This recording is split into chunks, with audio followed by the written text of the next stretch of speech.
Fluoride. Dentists say that drinking it can protect your teeth against cavities.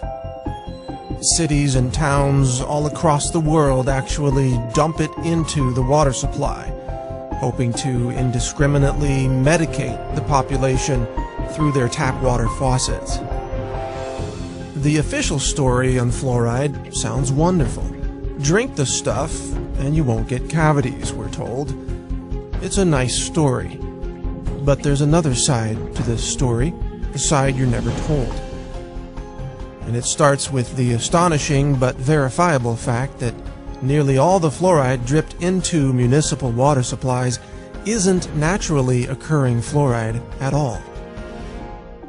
In fact, it's actually a combination of hexafluorosilicic acid and sodium silicofluoride. These two chemicals are considered highly toxic by the EPA. They're actually classified as hazardous waste, and when packaged for transportation, they must be labeled as poison and handled by workers wearing industrial safety gear. So, what are hexafluorosilicic acid and sodium silicofluoride, and where do they come from? That's the part of this story that you probably won't believe. That is, not until you check it out for yourself.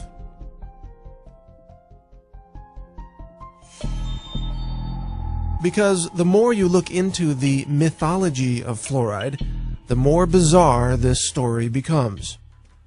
And this bizarre story begins at phosphate mining companies. Phosphate is an important mineral used in fertilizers. It's mined from natural rock deposits scattered across the world, and the phosphate rock is then refined to produce phosphoric acid.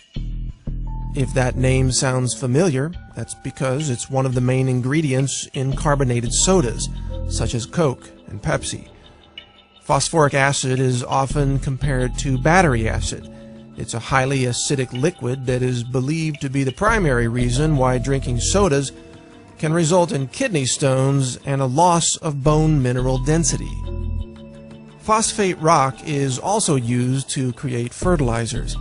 The problem is phosphate is often contaminated with high levels of fluoride, as much as 40,000 parts per million, or up to 4% of the raw ore. To remove the fluoride, sulfuric acid is added to a wet slurry of phosphate and water. This causes the fluoride to vaporize, creating highly toxic gaseous compounds such as hydrogen fluoride and silicon tetrafluoride.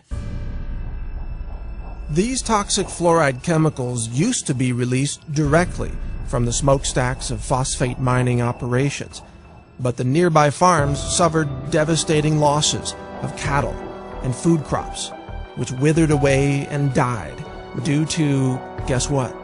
Fluoride poisoning.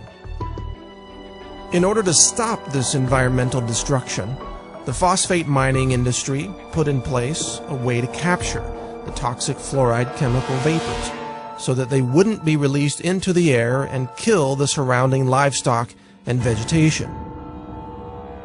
This was accomplished by installing wet scrubbers that captured the toxic fluoride chemicals, preventing them from being released into the environment and killing the plant and animal life living nearby.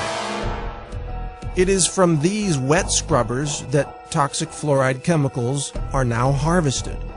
They're collected, repackaged, shipped to your local city, and then dumped into the municipal water supply.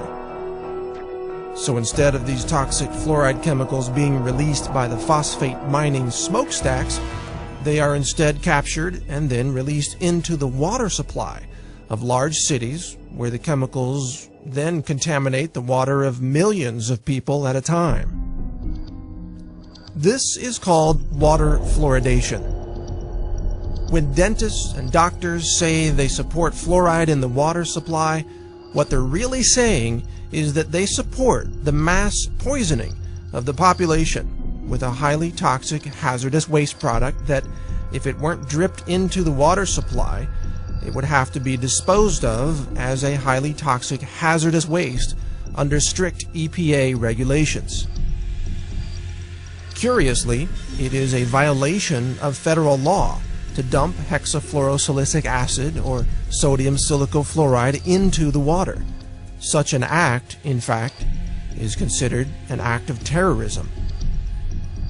Yet it is mysteriously allowed today as long as it is accompanied by a loosely justified claim that we're doing this to stop cavities.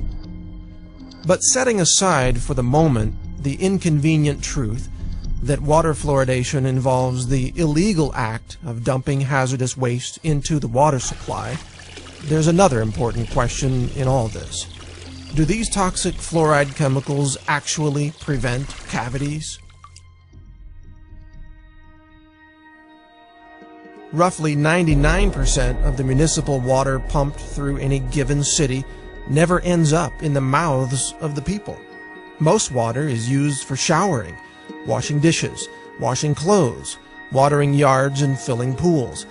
Almost none of the fluoride dripped into the water supply comes into contact with human teeth.